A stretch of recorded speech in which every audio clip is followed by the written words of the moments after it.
Hi అండి, నమస్కారం అండి. ఈరోజు వచ్చేసి చికెన్ గ్రేవీ షార్వా లాగా చేసి కూర చేశాను. చాలా బాగుంటుంది. ముందుగా చికెన్ని శుభ్రంగా కడిగి పక్కన పెట్టేశాను. నెక్స్ట్ వచ్చేసరికి మనం బాండీ పెట్టుకొని అందులో ఆయిల్ వేసి ఉల్లిపాయలు, పచ్చిమిర్చి, చెక్క లవంగాలు వేసి బాగా వేగనిచ్చానండి. తరువాత చికెన్ని యాడ్ చేశాను. నెక్స్ట్ అల్లం వెల్లుల్లి పేస్ట్ వేసి వేగాక అందులో ధనియాలు, గసగసాల పేస్టును కూడా వేసి బాగా వేగనిచ్చి నెక్స్ట్ వచ్చేసరికి మనము ఉప్పు, పసుపు వేసి మగ్గాక ఒక టమోటో వేసానండి.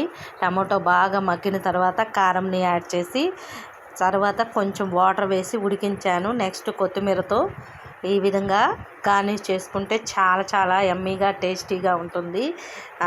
సండే అంటే అందరూ కూడా ఇష్టంగా చికెన్ని తింటూ ఉంటారు కదా ఫ్రెండ్స్. మటన్ అయినా ఈ విధంగా చేసుకోవచ్చు, చాలా బాగుంటుంది. ఈరోజైతే కర్రీ ఇదే అనమాట మాది.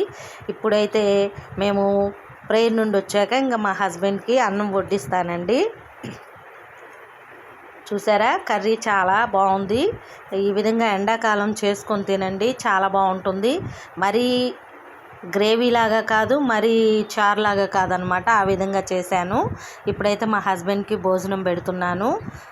తను తినడానికి సిద్ధంగా ఉన్నారు. టేస్ట్ ఎలా ఉందనేది రవి గారి మాటల్లోనే మనం తెలుసుకుందాం అన్నమాట.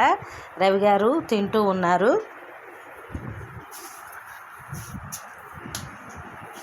తను భోజనం కలుపుకుంటున్నారండి, తింటూ ఉన్నారు కదా. టేస్ట్ ఎలా ఉందనేది తన మాటల్లోనే నేను అడిగి తెలుసుకుంటాను. కొంచెం జరగండి అని చెప్తున్నాను, తనకి జరిగారు. ఇప్పుడైతే రైస్ని కలిపారు, తింటూ ఉన్నారు. రవి గారండి, టేస్ట్ ఎలా ఉంది? సూపర్ టేస్ట్, సూపర్గా ఉందని, సూపర్గా ఉంది, చాలా బాగుంది, చాలా బాగుంది అని కర్రీ చెప్తున్నారు మా హస్బెండ్. నిజంగా చాలా బాగుందండి. నేను కూడా టేస్ట్ చేశాను. ఈ విధంగా చేసుకొని మీరు కూడా ట్రై చేయండి. ఎండాకాలం బాగుంటుంది. ఎండలు అయితే మాకు మండిపోతున్నాయండి. వర్షం నైట్ పూట వాన పడుతుంది ఒక్కోసారి, అయినప్పటికీ పగలు ఎండ బాగా తీస్తుంది. ఇక ఎండాకాలం పోయి మనకి వానాకాలం వస్తే చల్లబడుతుంది వాతావరణం అనుకుంటున్నాను. Thank you for watching friends.